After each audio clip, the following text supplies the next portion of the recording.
dalam mempelajari ilmu tajwid, teman-teman, hal yang pertama yang harus kita ketahui adalah macam-macam tanda baca yang ada di dalam Al-Quran, yaitu yang disebut dengan harokat.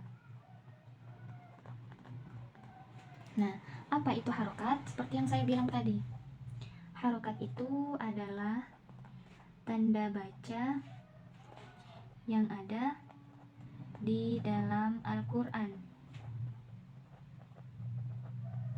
Nah, untuk tanda baca yang ada di dalam Al-Quran ini ada 8 macam. Kita buat garisnya dulu ya. Oke, sudah.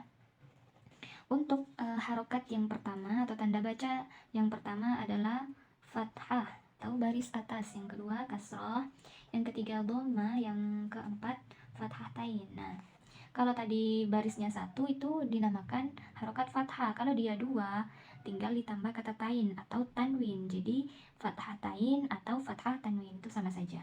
Kemudian selanjutnya kasroh tain, dhammah tain, sukun, dan tasydid. Nah, ini ada 8 macam. 1, 2, 3, 4, 5, 6, 7, 8. Kita ulang sekali lagi ya teman-teman. Istilah tanda baca yang ada di dalam Al-Quran itu disebut dengan harokat. Harokat ini ada 8 macam atau 8 jenis, yaitu fathah, kasroh, dhamma, fathatain, kasrohtain, dhammatain, sukun, dan tasydid. Oke, sekarang kita masuk ke hukum. Nah, untuk hukum yang pertama yang akan kita bahas yaitu hukum nun sukun atau tanwin.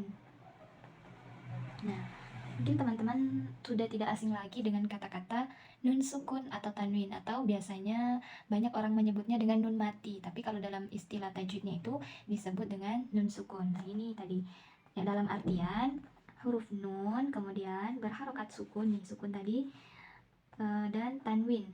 Nih, tanwin itu ini tadi teman-teman, yang tiga ini, fathatain atau fathah tanwin, kasrotain, dhammatain. Jadi kita tulis seperti ini, fathatain, kasrotain, kemudian dhammatain. Nah, tadi disebut fathah tanwin, kasroh tanwin, dan dhammah tanwin, itu sama saja. Dan ini yang ketiga harokat ini itu dinamakan tanwin. Jadi nun sukun atau tanwin, kita sebut yang di atas ini adalah rumus, di mana hukum nun sukun atau tanwin itu rumusnya ada 4. Yang pertama adalah nun sukun, yang kedua fathatain, kasrohtain, dhammahtain. Nah, untuk hukum nun sukun atau tanwin ini ada 5 macam. 5 macam. Yang pertama adalah idhar. Nah, apa itu idhar? Idhar itu artinya jelas. Harus dibaca jelas, dalam artian tidak boleh berdengung atau ditahan.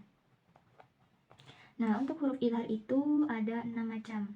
Yang pertama adalah alif, yang kedua ha, yang ketiga ain, yang keempat ha, yang kelima adalah ghain, yang terakhir adalah kha. Jadi cara menghafalnya alif ha, ain ha, ghain kha. Ada 6 huruf. Nah, kapan dia dikatakan termasuk hukum idhar? Apabila rumus yang keempat ini, nun sukun, fathatain, kasrotain, dhammatain, bertemu dengan salah satu huruf yang ada di bawah ini, yaitu 6 huruf idhar, alif ha, ain ha, ghain kha. Jadi untuk pengertiannya, sebenarnya pengertiannya itu bisa menyusul sendiri kalau kita sudah paham dasarnya, kita sudah paham teorinya. Yang perlu kita ingat itu adalah hukumnya. Misalnya hukum yang pertama tadi adalah izhar, artinya jelas, hurufnya ada 6, alif ha, ain ha, ghain kha, dan kita ingat rumusnya nih, rumusnya ada 4, ini yang di atas ini. Jadi kalau kita pengertiannya adalah apabila nun sukun atau tanwin bertemu dengan salah satu huruf izhar, yaitu 6 huruf, alif ha, ain ha, ghain kha, maka wajib dibaca jelas atau tidak boleh berdengung ataupun ditahan. Oke, sekarang coba kita masuk ke contohnya, teman-teman. Kita pakai buku saja ya. Contoh tadi, ini ada beberapa huruf yang ada di sini. Pertama huruf alif. Ini kenapa dikatakan alif? Nah, sebelumnya saya mau jelaskan dulu kepada teman-teman nih. Ternyata alif dengan hamzah itu sama. Bentuknya ada bermacam-macam. Hamzah, kemudian alif berdiri sendiri, kemudian alif ada hamzah di atas, dan alif ada hamzah di bawah. Keempat Huruf ini sama saja teman-teman, hanya saja bentuk